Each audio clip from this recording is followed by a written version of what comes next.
Reporting live in downtown LA, Hermela Aregawi, KCAL 9 News. It's this home and the one next to it right here that got the brunt of it. Both yellow tagged, which means the homeowners can't live there. Police say there could be a number of factors at play here. This morning they started around 9:15 and a union rep tells me they are still in there. Chris and Mary, thank you so much. Good morning, everybody. Thanks for joining us. I'm Hermela Aregawi. Breaking news, a major development surrounding the investigation into rampant fraud at EDD.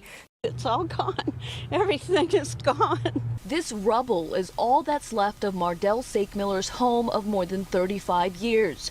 On Saturday evening, she was told by a sheriff's deputy to evacuate immediately after the Bobcat fire advanced towards her home on Murphy's Lane in the Juniper Hills area. They just came and said, we're giving you notice, and it was like I had maybe 5 to 15 minutes to think, what do I want to do?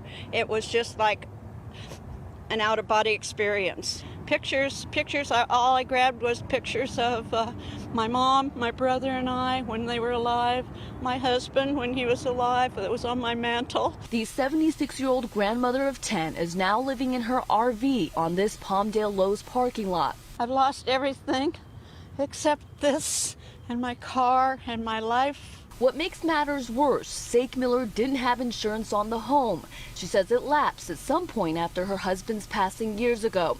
One of her granddaughters has set up this GoFundMe page to help her recover the massive financial blow.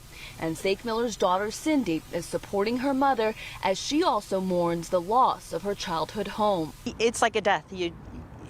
It's probably the only thing that could happen to you short of losing her. It's surreal to go, there's not going to be any more Thanksgiving dinners there. There's not going to be any more of those moments, but you know, we have our memories. And Mardell says she also has her faith and a positive attitude. I'm looking so optimistically, and if you knew me, I live in the upper desert and I always wanted to live by the water. And so that's my choice. Here we go. I can travel. He was married with the baby and working. He's doing really good. He was just a really good guy, you know.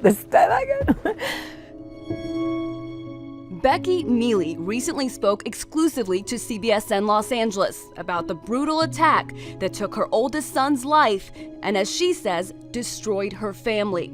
This was just unbelievable, you know. You're inside a restaurant, somebody come and stab you. I mean, you think, okay, someone come up to you. But with a knife to stab you? Anthony Mealy was just finishing up dinner at the Aloha Steakhouse with his wife and 5-year-old daughter. That's when investigators say 49-year-old Jamal Jackson, a homeless man, walked up to his table and stabbed Mealy in the neck. A devastating loss the night after Thanksgiving. Tavea Charlton and 2 of his children were killed in a car accident by what San Bernardino police say was a driver who appears to have been under the influence and speeding.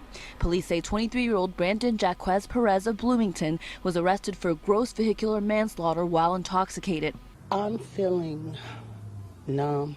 Police say the 31-year-old father and his 4 young children were in a Camry driving through this intersection at Kendall and University Parkway when a suspect in this yellow Mustang ran a red light and broadsided the Camry, causing it to ignite. Tarleton died on the scene. My son burned in the car. When your mama came and got you from jail, sir, I can't even get my son. How fair is that? Portia Bell lost her firstborn and her 2 young grandchildren, 4-year-old Eliza and 2-year-old Pharaoh. They had just left her home after a holiday visit and didn't even make it onto the highway before they were killed. Now I have 2 other children, Dallas Tarleton, age 8, and Camille Tarleton, age 5, that we have to explain now why they can't play with their sisters and brothers and why their father isn't there to be the father that he was.